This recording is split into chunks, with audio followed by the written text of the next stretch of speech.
a TikTok account by the name of Rachel Zola. It belongs to that of a white woman who has made it her mission to educate her people on the differences between Black Americans and white Americans. In this particular video, she's talking about the encounters with police officers. Check it out. As a white person, if I get pulled over by a police officer, I can actually be playful. A Black person, on the other hand, if they're pulled over by a police officer, they don't even know if they will live through the encounter. We need police reform.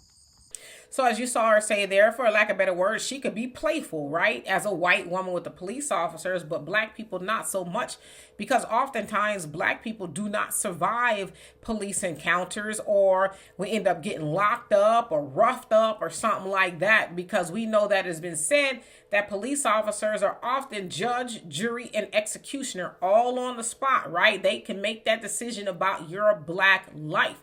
And so I love that she takes the time to educate her people about racism in America. Because a lot of times people, especially her people, like, oh, there's not racism. America's not racist. And even Kamala Harris, who says she's a Black woman, has said that America is not racist. But we know that it is, right? And I love that she is taking the time to do that. But of course, I mean, even I as a Black woman have been profiled by police officers. I've had them follow me. And then when they see I'm a woman, it's like, oh, because, you know, back in the day, I used to wear my hair short. I've been have that happen to me a lot of times. One time I was taking my little brother and his friends to the movies, and a police officer was going that way. I'm going that way, and he does a U-turn, follows us into the parking lot of the theater. And, you know, he comes up on the car, and I was like, you know, is everything okay? Now, mind you, my little brother and them at the time was probably like 12, right? So no harm. Even if they were 112, still no harm.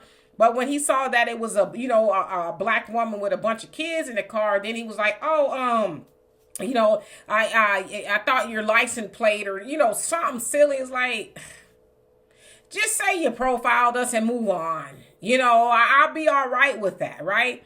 But he didn't know what to say, because indeed he was looking for some drama. He thought I was probably a man with a bunch of other dudes in the car. We was up to no good, but eventually he left us alone. But we know that hasn't been the case for a lot of Black people in America. They can't say that a cop just left them alone. So I'm glad that Ms. Zola is taking the time to educate her people and say, hey, racism does exist. And because you are white, you do have white privilege, but Black people, not so much. So anyway, y'all tell me what you think of that. And for more insightful commentary, please subscribe to this channel and my channel, The Demetra Kaye Show, here on YouTube. Peace.